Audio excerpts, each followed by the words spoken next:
Good morning and welcome to the Good Builder podcast. Today we've got a really, really special guest. We bumped into these guys at the recent Biax Foundations and RYSE Constructions 100th slab celebration. And at the Good Builder here, part of what we want to do is introduce you to solutions partners who are really innovative and actually provide solutions. And these guys tick all of those boxes. They're a great group.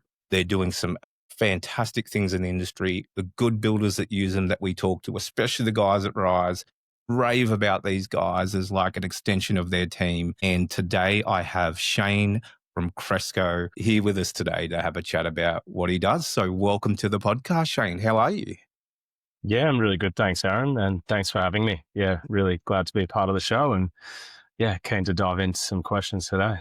Yeah, awesome, mate. Well, what I love about you guys is, before we talk to you, obviously we talked to a lot of builders, and the ones that had used you, and particularly the RYSE guys, that talked about just how easy, first of all, you guys are to work with, how you bring solutions to the table for them, and that you just feel like an absolute extension of the team for them. You go above and beyond, and it just really easy to work with. Is that something that you normally hear with a few of the builders that you work with, Shane? Well, look, I guess, yeah, working with Greg and April has been, yeah, definitely a bit of a privilege for us. And they're Yeah, certainly one of our first bigger builders that we've worked with on a national scale. And certainly, yeah, getting that kind of feedback is flattering, but ultimately it's what we want to hear.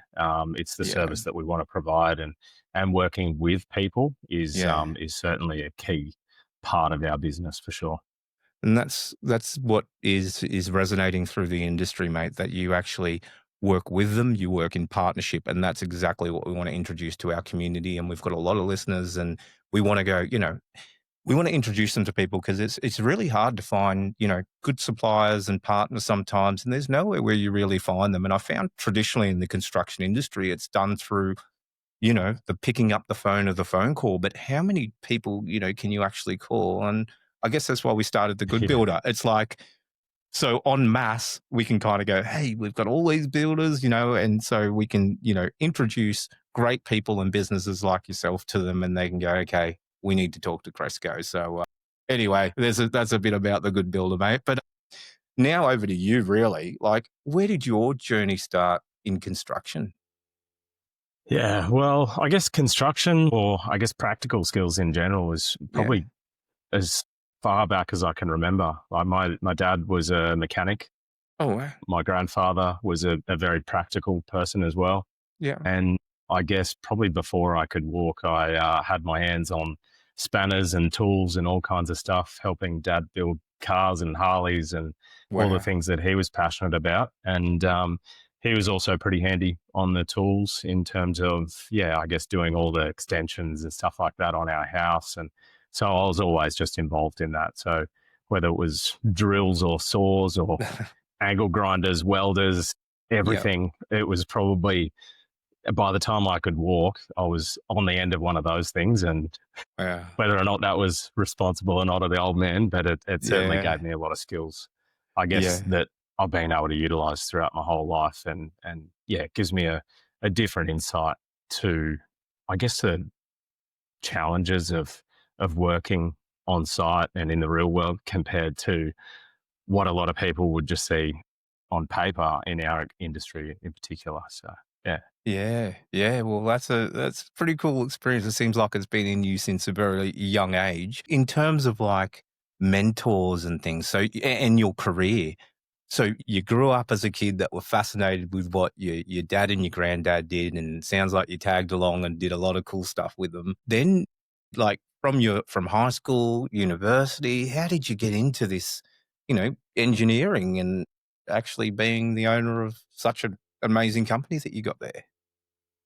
Yeah, well, I guess one of the things that we did when we grew up, we raced karts around the place. So most weekends we'd be, yeah, me, my brother, and my dad. We'd travel around to all kinds of different locations around Australia, go away for weekends, race for a couple of days, Oh, and wow. then basically just do that throughout the year.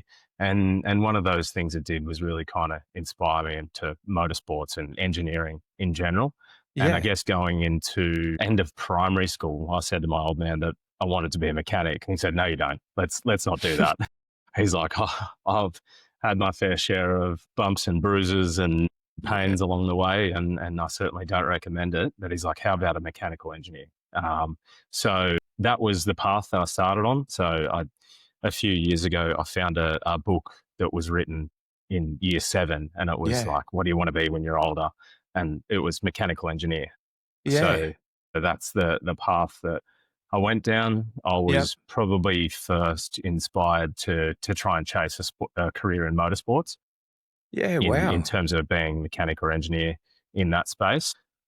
Quickly found out that my social life took a bit of a priority at uni, and then to reach the heights that I wanted to go in motorsport probably seemed a little bit far fetched, Yep. and so I probably pivoted a little bit. I had Yeah. one of my mates working in the mining industry, and I guess he was telling me about the scale of equipment and machinery, Wow. and I guess the things that he did on a daily basis. And so I was curious by that Yep. in that mining space, and was fortunate enough to get a bit of work experience in my third year of uni in an underground mining scenario. Wow. Jumped into that role, worked with all the fitters and operators during that time, organised a few little bits and pieces, pretty trivial stuff really.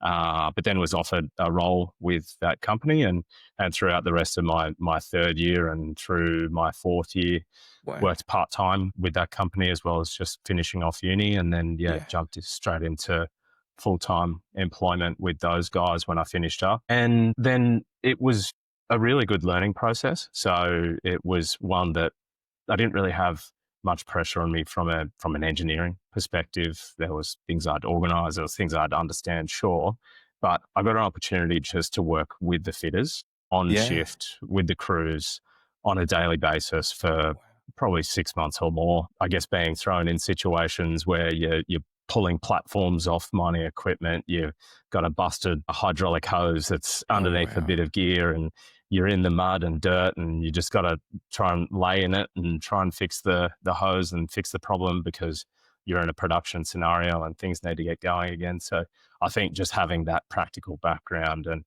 understanding the challenges of what people had to deal with on a daily Yeah. basis, that if you provide instructions, it's not that black and white. There's Yeah. other challenges that you need to consider. Wow. Yeah, time constraints and pressures and budgets and whatever Yeah. else. And so that really kind of led me into that engineering space from a mechanical front. Yeah. And then it really just evolved. So Wow. I guess I started working for another mining company, but Yep. this time I was looking after surface infrastructure. Yep. And I guess we covered everything. So it was Yeah. ventilation, gas drainage, water pumping systems, bulk Wow. earthworks, diesel equipment, everything in between. But in that time, just probably started looking at a lot more projects, Yeah.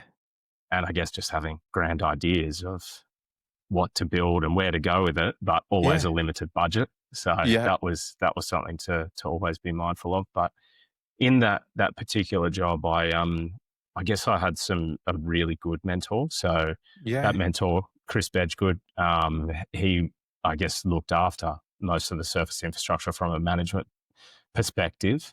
Yep. But he was great. Like, I mean, everything that he did it was careful, it was considered, never flustered, always under pressure, but you'd never really see that. And Yeah. so he always had time for you. If you had your own little problems that you were trying to deal with or challenges on a work Yeah. front or whatever, he always had time. Yeah, just come in, let's chat through it.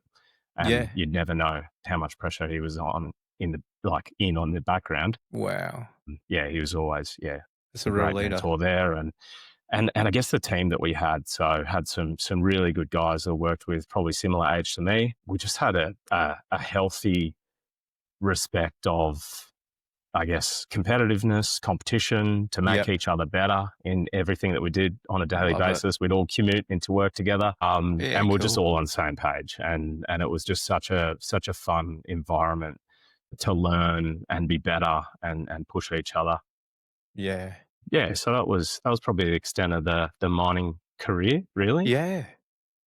And then, yeah, went on to agriculture. And from there, yeah, I guess worked on lots of other projects. Yeah. And I guess in that time, then started doing my master's in structural engineering. And yeah, I The rest guess is with history. the mechanical, the Yeah. projects, the structural combined, it I guess inspired me to move into this space now. So Yeah, yeah. and you'd have such a good understanding. And the funny thing, when you started talking about your role model and mentors, you explained, the gentleman that you looked up to was very calm and collected, and also, behind the scenes things could be going pear shaped, but he'd always have this front that of confidence and everything. Not everything's okay, but it's all under control. He wouldn't let you know the pressure.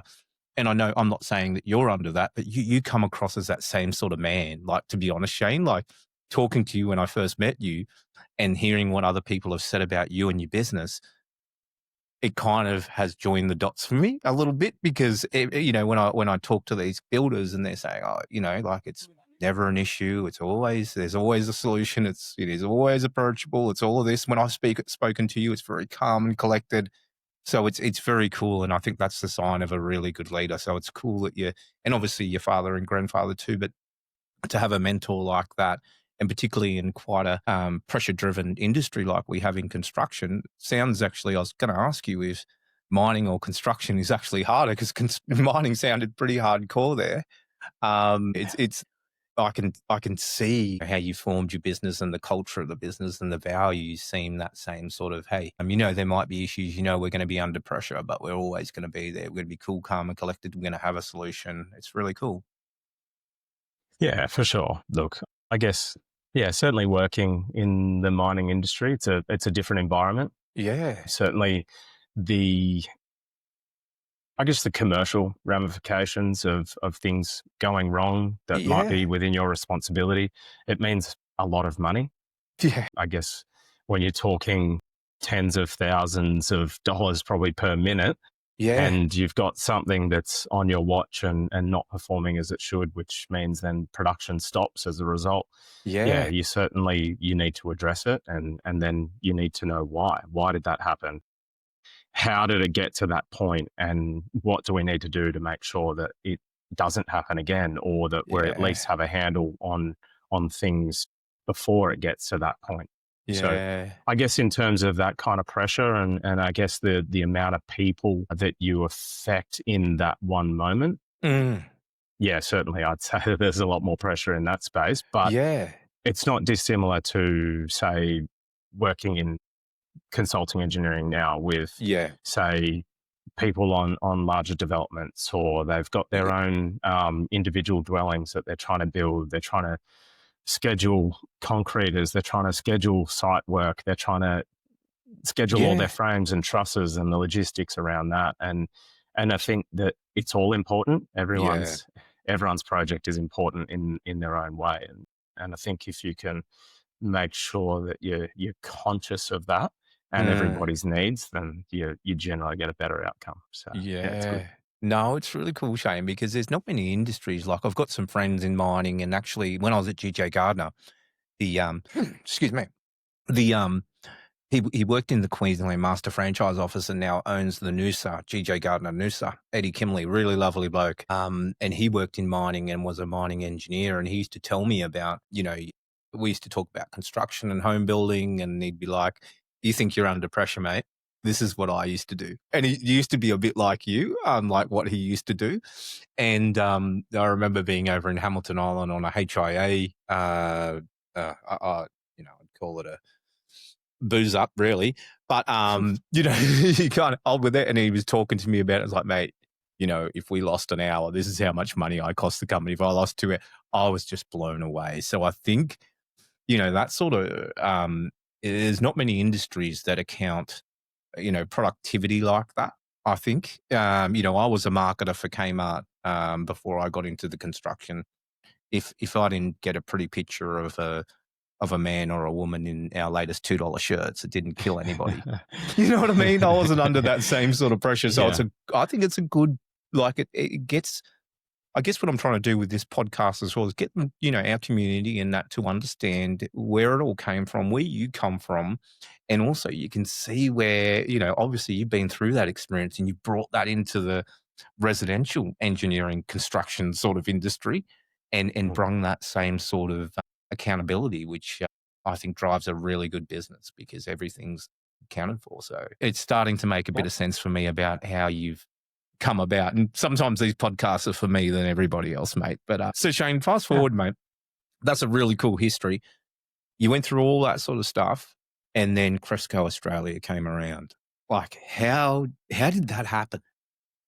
Yeah. So I guess probably winding back to finishing up in mining and then moving into the agriculture industry and I guess, yeah, looking after that grain storage and logistics, I guess, part of the industry. Yeah, I probably had a sense that I wanted to start my own business at some point in time. yeah, And so I guess the questions that my wife and I kind of sat down and asked each other was what's going to be a career that I can move into that has longevity, that yeah, has a almost like a statutory need? Because I have the mechanical engineering. That's great. But yeah, with mechanical engineering, generally when you've got, say, companies that have like bulk materials handling equipment or pumps or any mm, mechanical components, really, it's a lot about, I guess, in-house capability and the okay, need to constantly be looking after it that way. yep, I mean, it considered go back to projects. So then considering projects. So if I was to do project management, I guess mm, it was always going to be something that there may be a need to move around, and yeah, every project has a finite end yep, to it. There's always a date that all of a sudden you might have to find another job or find another yeah, project or whatever that is. But then I considered something like fire engineering, and then I guess being based in a regional area, yeah, the need for it was probably not as great. yeah, Where a lot of, like, being in a metropolitan area, then there's a lot greater need for that kind of service. And then we landed on structural. So yeah, structural was something that I was interested in anyway, because I guess when dealing with, yeah, bulk materials, handling equipment like conveyors and whatever else, yeah, it's all held up by structures. And yeah, so that was an interest that I had anyway. And I guess what we thought about was, okay, well, where are structural engineers needed? And I guess if you think about everything from someone wanting a deck extension out the back of yeah, their house, if it's over a certain size and they need a structural engineer to sign off on it, or if there's a house, or if there's a bigger building or a warehouse or whatever that is, yeah, you always need a structural engineer sign off. So I guess probably felt that it was going to be a bit of a secure future in terms yep, of making that decision to commit to more study and to commit to, I guess, just chasing that side of an engineering career. yeah, And so I guess I finally got to the end of my structural engineering masters and did a bit more work in the agriculture industry. And then probably just found a point in time where I thought it was appropriate yeah, to go out and gain some experience in that field. So what I did, I basically just finished up with nowhere to go, no one to see. I started a business called SJL Consulting Engineers, yeah, because I only really thought it was going to be me working for myself and by myself. wow, Um, and that's kind of where I started. I yeah, then started just doing some subbing to a local structural engineer just a couple of days a week, just doing some basic residential slab designs, some basic portal frame warehouse designs, and I guess just a few other, yeah, little complex structures, or yeah, simple structures, I should say. And then I probably got a few months in and started to, I guess, have a desire to chase some of the larger scale stuff that I'd had throughout my career and experienced yeah, throughout my career, like the larger grain handling sites with train loaders and wow, rail infrastructure and road infrastructure, but also probably just a higher volume of yeah, structural designs as well in the residential space. And I thought it was, I guess, manageable to try and do that. I guess by about November 2021, I probably had enough work on my plate between some project management roles that I'd picked up, and then also some structural engineering designs that Wow. I'd picked up just through some existing contacts that I had. And then I kind of soon found out that trying to manage all these projects plus do all the designs was not super sustainable. Yeah. And so about, I guess, February, March of 22, Yep. subbed in our first employee. And I Wow. guess 3 months later, he became one of our employees, and we put another graduate on in that time as well. So I guess by mid 22, we had our first couple of people, and I guess we got to probably early last year, and maybe we had between 6 or 8 of us, and we're still Wow. operating as SJL consulting engineers, but we'd kind of expanded and done a little bit more in the mechanical engineering space, more in the project management space, and Wow. certainly continued on with the structural engineering. And in that time, we stumbled across I guess a not necessarily a unique problem. It was a house that was out in a highly reactive soil class site. It was in a flood prone area.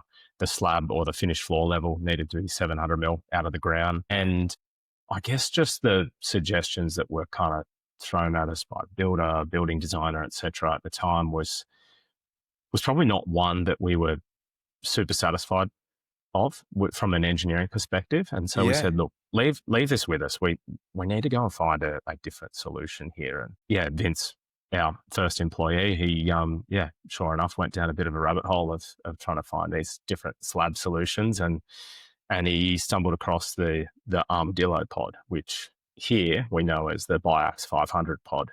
Yeah. And that Wow. was essentially going to get us out of the ground. It's going to be able to deal with a highly reactive site class. And it was a really good solution. And so that turned out to be our first Biax design. Wow. And I guess we worked with Biax over a couple of years. And in that time, we had lots of questions Yeah. for the Biax team, and me being someone who just asks lots of questions in general, got to a point where I may have pushed the technical capacity of the Biax team to a point where they were like, "Nah, you've got to go and talk to someone else here," and that somebody else was the inventor of the Biax system, Oh, wow.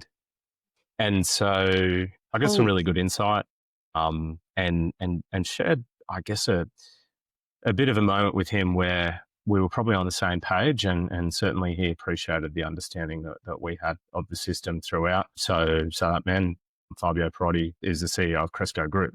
And so over a couple of years, I guess we probably just found that we're on the same page. And then, early last year, got the opportunity where he basically asked us if we want to take on Cresco Group in Australia. And so, mid last year, we took on the title of Cresco Australia, and now we, I guess, provide designs all over the country, whether that's in residential, commercial, Yeah.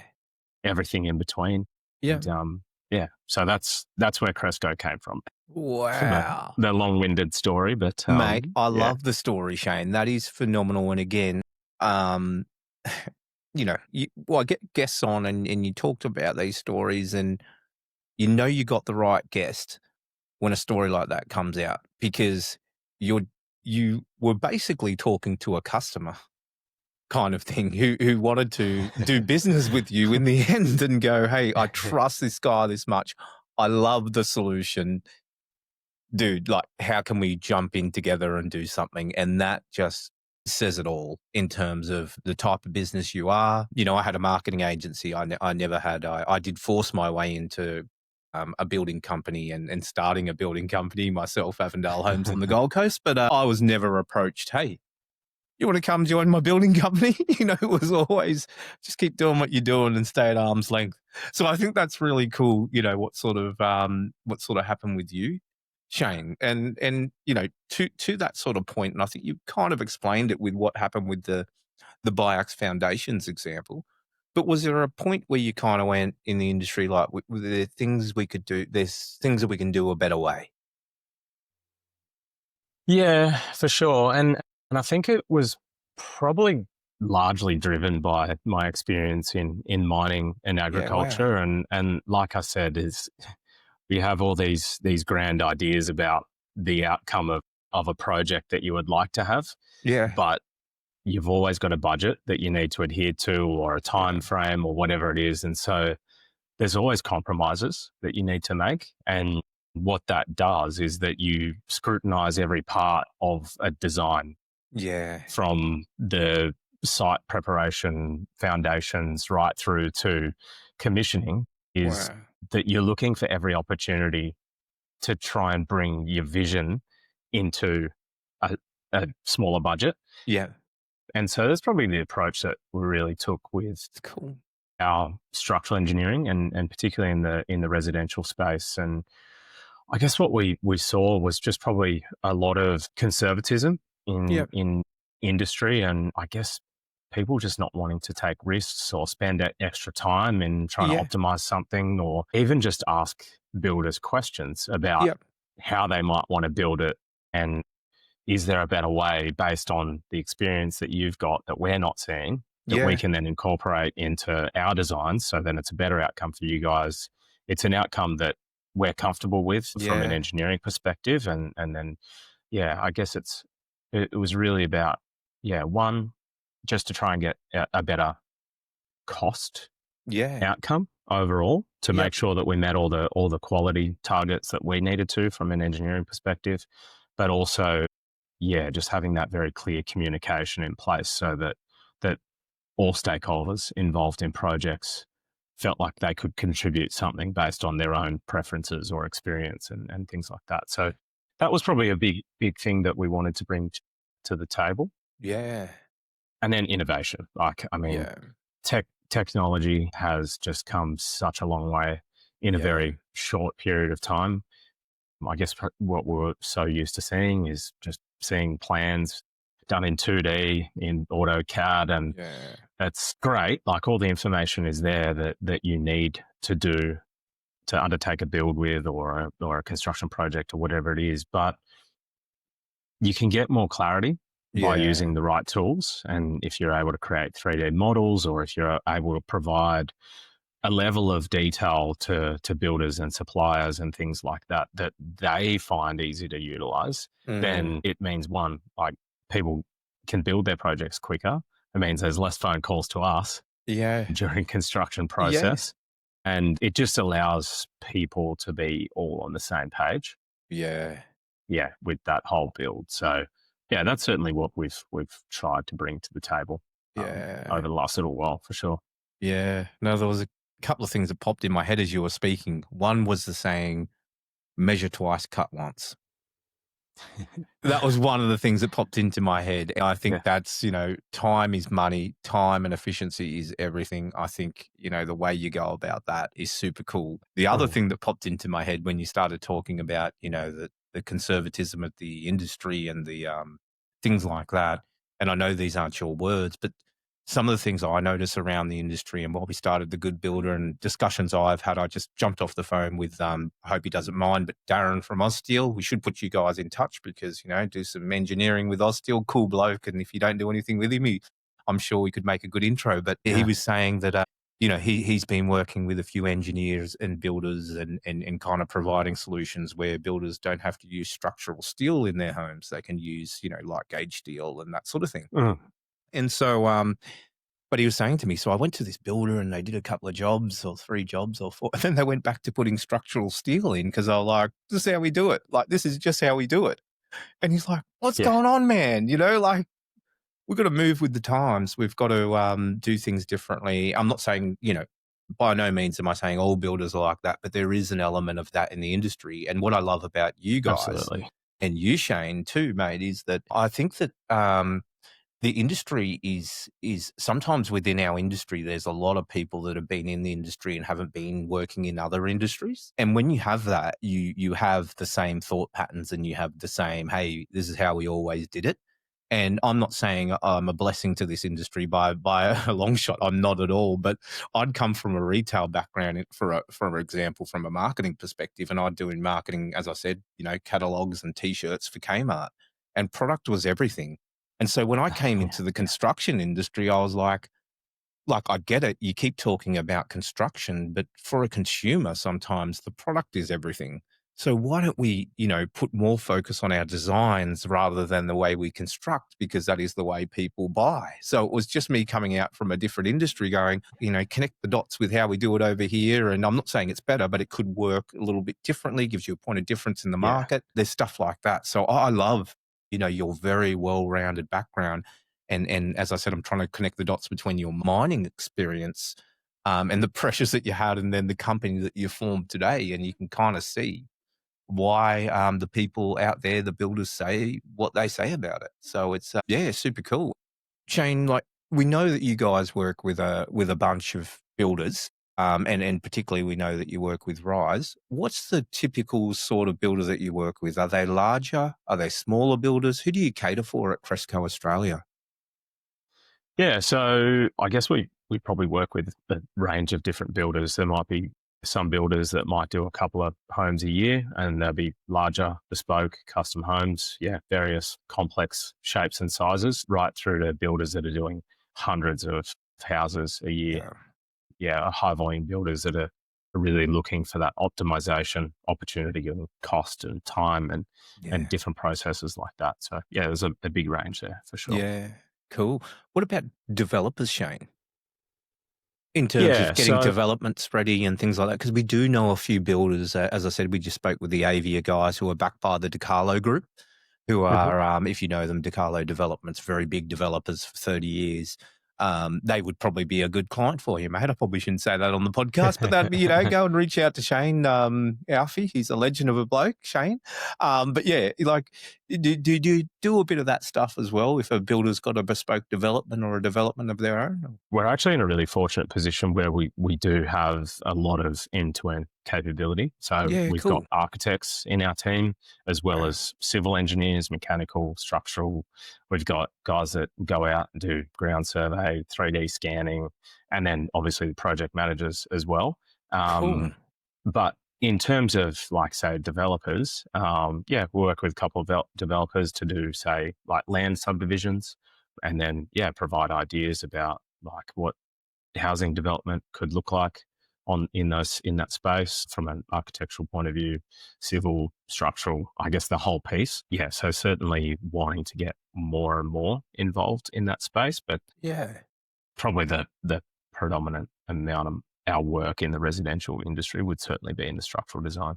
Yeah, awesome, Shane. No, yeah, we just, as I said, we've got a few listeners and builders that we talk to that are doing their own developments. And I'm seeing that, as land gets harder, I see a few of the builders Mm, trying to do this thing. And then I know you know what's going on up here in Queensland. And now Skyridge is for sale. It's going to be a big mm. development, but it's on the Gold Coast and it's going for the next 10 or 20 years. And I'm trying to coax some builders into buying it and doing their own development. And I'm like, hey, if you do it, now I know the guy that can help you develop the rest of the stuff because there's a lot to do, And so I'm telling them, Yeah. I'm telling all, cashed up builders out there, put your money, buy that development. It's probably going to be 500 million, but, just go for it. It's yeah, pretty cool. So it's really cool to hear that you also help within that space of, because even some of the smaller custom builders that listen to us and within our community, there's one, Walt Construction, Stephen Vanderwalt, used to be an ex-Wallaby rugby player, great bloke. He's here on the Sunshine Coast and he's just doing just starting his own townhouse development. He's going to start getting into Yeah, that right. up on the coast. So there's a few of them looking at this sort of stuff. So I just want to give a few hints out there to builders that listen to us that, hey, if you're getting into this stuff and you need a great, engineering company to back you and support you, not only in structural stuff, but the development type stuff, then they could talk to you. And a lot of them know Rise and Greg and everyone. So, Mm. it's quite a cool little fit and nice to hear that you also do that range of service. Yeah, and I think that we've got a lot to offer in that space, Yeah. and in particular, working with, say, a Biax slab solution. Yeah. What we generally find is that there's a massive opportunity for time and cost savings on site, Yeah. and certainly in that, I guess, townhouse development space. Yeah, we're really finding that we're having some good outcomes Oh, on a wow. range of different builds. Cool. Yeah, working with some guys in Labrador at the moment on a townhouse development there. There's Wow. another one coming up in White Rock that we're working on, just in southeast Queensland there. But then also, yeah, a lot of developments down in Melbourne as well that we've been working on Wow. recently. That Very. yeah, I think there's some really good outcomes in terms of the structural design we've been able to come up with that makes it really beneficial for builders. That is so cool, mate. Thank you so much for Mm. letting us know that because, yeah, like we genuinely talk to a lot of builders that are getting into that space and it is all about cost and efficiency and stuff like that. So, mate, Yeah, have the chat absolutely. builders. That's super cool. And that kind of leads us into this next question, which is around, your point of difference, I guess. You kind of went over it because, as I said, this is our second chat, so I'm sort of discovering everything as we go along. That's why today I think I've got so many questions for you, mate. But like, it was really cool to hear, the breadth of your team and that you can handle, a whole range of different services for builders. But yeah, what do you think is your point of difference out there in the market? If I'm not putting you on the spot.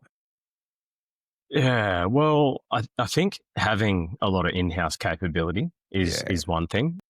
definitely. I think when people can come to you with an idea, they've got nothing on paper, but they've got an idea and they might have some land, and then we can go, all right, well, look, let's have a chat with our civil team and our architects. Yeah, They'll try and put all your ideas on paper, yeah, and then just being able to kind of foster it through that entire design process, being able to help them with cost estimations and I guess project timelines and whatever else that is a massive help.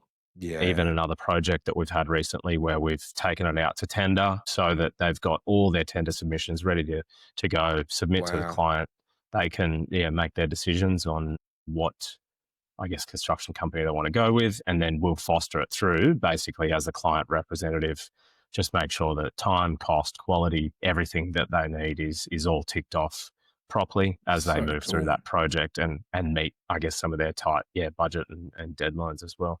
So I think that's one point of difference there, but also just that innovative piece, like we Yeah, spoke about, and trying to make sure that we've got the right detail for builders in our plans. So I guess one thing that we've really been trying to take advantage of is, I guess the 3D capabilities of things and creating essentially digital twins of whatever you're going to be building. So more in that commercial space, but yeah. I guess detailing everything from I guess the office fit out right through to all of the mechanical, electrical, plumbing, all of the Wow. nuts and bolts and plates and everything for the structural side of it. We do all our own in-house fabrication drawings for fabricators and whatever else for those structures. Oh, wow.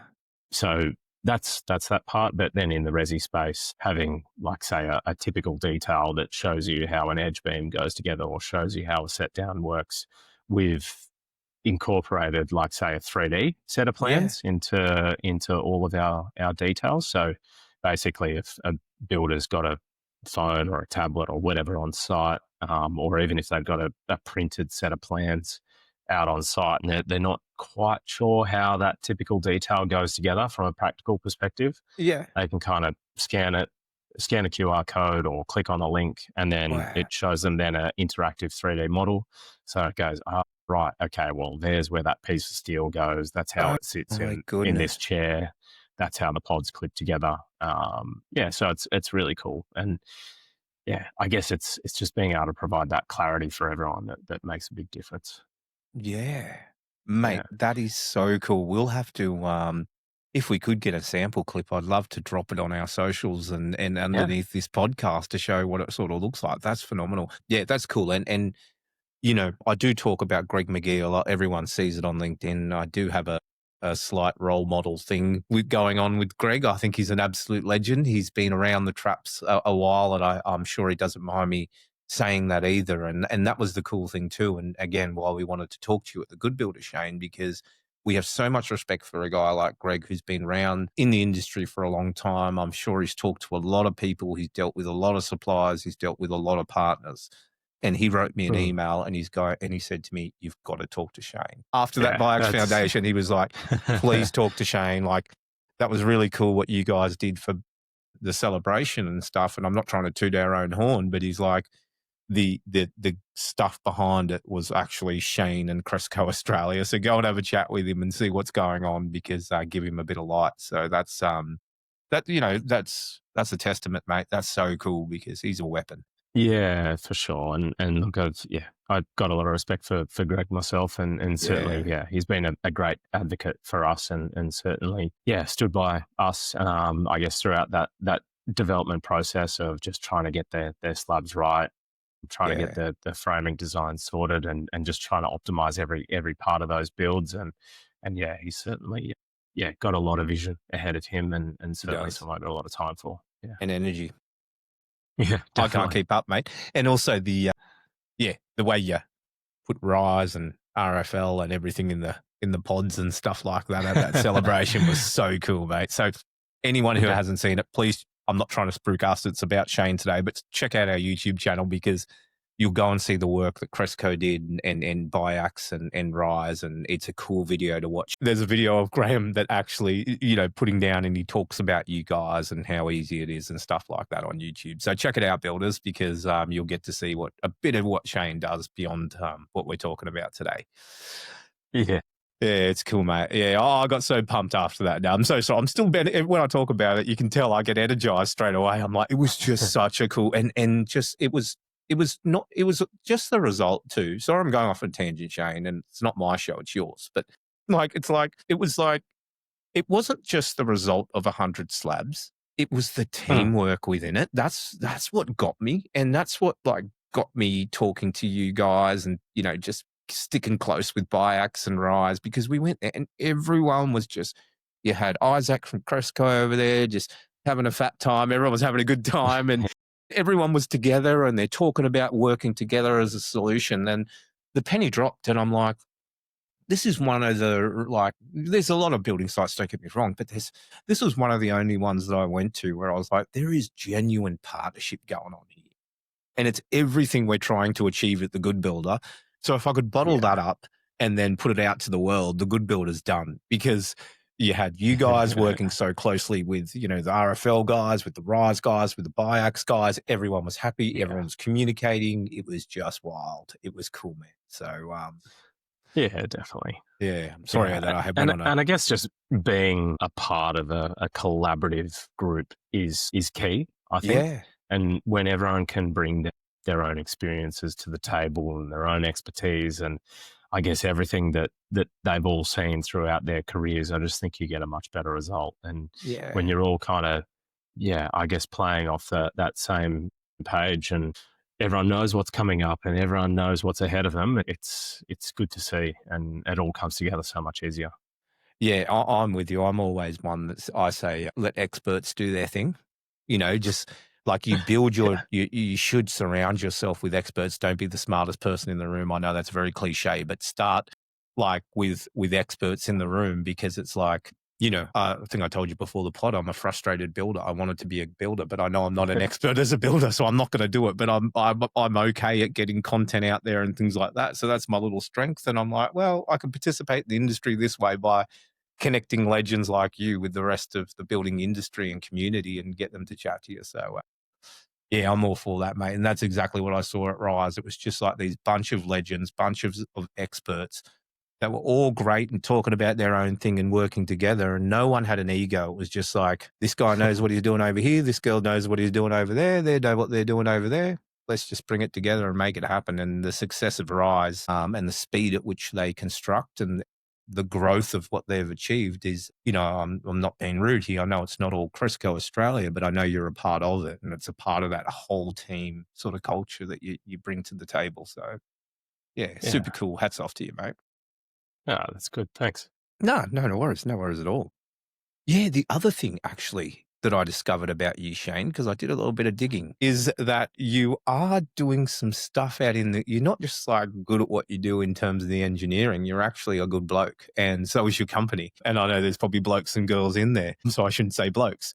But education is really something you seem very passionate about. And I stumbled across something at the University of Wollongong. Could you tell me a little bit about that and what you do there, mate? Because we're very passionate about inspiring the next generation for this industry to get better. Yeah, for sure. Yeah, look, I guess so what we've got is a paid scholarship program That's with Wollongong crazy. University, where once a year at the back end of the year we'll bring on a student to gain work experience Yeah. in a paid position over a 3-month period, and really just try and, I guess, pass on some of the opportunities that I had Yeah. going into that mining industry back in that third year of uni, That's so cool. all the way back then. And I think that opportunity really gave me a platform to succeed. And so I think wanting to provide that same opportunity is a bit of a privilege. So It is. yeah, we've had some great scholarship students come through, I guess foster them through to the end of that program, but also stay in touch with them. And I guess if things work out for both parties, yeah, be able to offer full-time positions for those students as well for when they finish up with their degrees. So that's certainly something that we're proud of being able to Yeah. supply. And I guess we also just try to, yeah, I guess cater to local students as well. So being in regional New South Wales, where Yeah. I guess people might have a perception that there's not enough opportunity, is Yeah. us being able to provide that as well. It's good to be able to do that. It's awesome, man, because you know, a lot of university students, I did marketing and business law at university, and I thought I'd get out of uni and I'll get a job, and I was in Sydney, and it's hard to get a job too, Shane, when you don't have the experience. So that's why when I saw this, I Mm. was like, what a cool dude, like doing this for the industry, for someone out there in the university. I ended up knocking doors on selling calendars in industrial areas. I'm showing my age now because who has a calendar? But I was selling calendars in industrial areas for a year, Shane. That was my experience. You know, you got engineering experience. You obviously, you know, were really good at what you did and stuff like that. I was, you know, I was okay. And then I got out and I was selling, I think I was bikini clad women calendars door to door for mechanics and people that worked in industrial areas when, you know, equal rights wasn't a thing. And I was kind of like, and that's what I did for a year. So I really, when I saw that, I was like, man, like I'm not saying I'm the guy, but if someone had that opportunity, you know, like, God, you don't understand what you're getting and the value that that actually is to you, because that job right there is worth it. You're not getting paid it, but it's worth $1 million. It's worth the most. It's worth more than anything you'll ever earn in your life because it sets you off on the right path, sort of thing. Gives you that head start. So, Yeah, mate, and gives you a bit of inspiration as it well. does And yeah, exposure. I guess that's where, like, having so many engineering disciplines and architecture and all that kind of stuff in house, it gives people a real exposure to not just what they're studying, but Yeah, so much more than that, and that every decision that you make in say one discipline might affect everything else. yeah. Being able to give people that first hand experience is really good. Yeah, and I think down the track, you know, they'll remember it, and they'll be sitting in a good position, you know. And yeah, you just remember. I remember, you know, as I said, I'm probably getting older, but as I think back about my career, I'm like, I thank God that the woman at Kmart got pregnant, and you know, she didn't take the job, and they ended up just giving it to me because I think I was the last candidate that left, and I got a head start, or I wouldn't be sitting here today. So thank you, Tony Scalius, and all the guys there. But you know, those type of opportunities that you give out to people is wild, Shane. So hats off to you, mate. I really just wanted to raise that in the pod and give you a bit of a cheers because that's so cool. Yeah. Now, got a couple more other questions. I could talk to you all day. This has nearly been going an hour, but I don't mind, and I'm sure no one else does because it's been absolutely informative. But if you could sit down 100 builders, we're in a room, we're at a good builder event, if that ever happens, and we got Shane there, and there's 100 builders out in the crowd, what would you tell them about Cresco? Well, It's a yeah. hard one, mate. It is a hard question. And I think, like, look, what I'd say about Cresco is that we're super open minded Yeah, to change and doing things better. I think that industry, no matter what it is, I guess, can be shy to change and doing new things. And I guess what we really try to do is encompass, I guess, a service offering from start to finish, but also just, yeah, really just try to find benefits in every project of time, cost, quality, environmental benefits, and really try and critique things, to the nth degree. We spend a lot of time on our designs, and really just try to make sure that we've got the right communication in place so that everyone's on the same page. Yeah. Nah, that's cool, mate. Yeah. And I can vouch for that because that's what we hear. So that's super cool. And last question. This is the one that always puts everybody on the spot. You know, we're called the Good Builder, Shane. What do you think makes a good builder? Well, I think, again, someone who is organized, someone who is diligent and open-minded. And again, if they're open to new things and they're open to innovation, I think that's really good. Someone like, I think there's two types. There's builders who might be more in that custom space, who are fretting over every aesthetic detail. They need to make sure that absolutely everything is right. And they also got to think on their feet a little bit. Yeah. Where, like, say, they might have some plans in place, whether that's the architectural side of it or even the engineering. But they might have a client that wants to change their mind throughout that process as well, and they got to manage all that on the run. And those builders that have a lot of diligence in that space to just really make it perfect are the ones that are really good. The ones that fret over, like, say, an all-form concrete wall design or something like that, and they're trying to get their concrete mixture right just so it appears the right way when it's all said and done. That's one good builder. But also then your volume builders who are critical about their designs and their process. Ones who, I guess, see a bigger picture on costs associated with a project, and they might see our fees and go, all right, that's slightly more than somebody else's, but I know that what you guys bring to the table is the time savings on site, the clarity for our trades, and overall the cost of our project might be a bit less. So that's a good outcome there, and certainly a good builder will follow that practice. But they're the ones that are also critiquing, say, the width of their toilets or bathrooms, and making sure that the tiles are all going to fit in perfectly and there's no cut tiles and there's no wastage. I think those kind of builders are really impressive, and I know there's a lot of them out there, and particularly, Greg and April are a prime example of that, and are really just trying to optimize their designs so it works for everybody. So, Well, after about 130 episodes, you are the first person on the Good Builder podcast, Shane, to actually delineate between custom builders and volume builders. And I love it because I do it. I don't know if you probably don't listen to us enough. And sorry, I didn't mean that in a rude way. Like, you always don't listen, no, I didn't mean that in a rude way, man. I meant it like, you might not hear everything I say, but like I do have this thing in my head now. The more I do the Good Builder, because I'm from GJ's, I'm like, I just blanketed everyone as builders kind of thing. We can't just builders. Like, we just builders. And I come out here and done this thing, and then I've gone, wait a minute. There are two very distinct markets right here, or industries almost, the volume builder and the custom builder. And they need totally two different things. What I love about you is that you work across them and provide solutions for them both. So there are partners and suppliers that do that.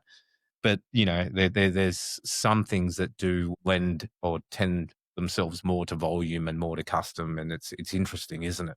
And you can't. Yeah, definitely. Yeah, and you're completely right, man. The way you look at a custom home versus building a volume home, the way you explained it just really gelled in my head. And it is a different type of builder. It's a different type of skill set. It's, mindset. It's cool. Yeah, love your definitely. breakdown. It's so cool, man. I appreciate it. Well, man, that was one of the coolest answers, and that is all we have time for today. Well, look, as I said, I could have talked to you all day, man. So thank you so much for coming on the podcast today. Let's get you back on. We'd love to chat to you a bit more, and thank you so much, Shane. Last thing, actually, if anyone needs to talk to you and Cresco Australia, you seem like a pretty busy man. I don't know if we'll give out your phone number or email address, but how do they get in touch with Cresco? Yeah, well, I guess people can look us up online, cresco-group.com.au. Yep. You can give us a call, 1-800-CRESCO. Yeah, I don't know cool. what the numbers are, but it's 1-800 Cresco. Yeah, cool. And then, yeah, we got Facebook, LinkedIn, Instagram, all that kind of Yeah, stuff. So look us up and get in touch. And then obviously there's, a few builders out there that, you guys are close friends with, just like the RYSE team. Yeah, I'm yeah, sure they'll be more than willing to pass on our details and yeah, go from there. yeah. But And I will yeah, too. really appreciate your time, Az. No It's worries, been Shane. good, Nah, mate, we chat. appreciate yours. It was so cool, man. And like to see what you do. And the thing for me was to hear about the cool things you do. I know you do cool things, and anyone can say they do cool things. But when you actually hear it out there in amongst some of the really good builders in the industry and how they rave about you, they're like your biggest fans. It's like, man, like this is a good partner that people have got to we want our community to talk to, and for our community out there, this is for real. I haven't said this on a podcast before, but we do only get on the podcast people that we genuinely feel can add value to you. So you won't see you'll probably see Shane come back around and people like that we know continually add value and we want to talk to. Others that don't, we just won't talk to. So I'm really sad about that. But, at the same time, I'm like, that's the right thing to do for builders. So once again, mate, thank you so much for your time. And get in touch with them, guys. Absolute legends. And builders like RYSE and all the others aren't wrong. These guys are legends.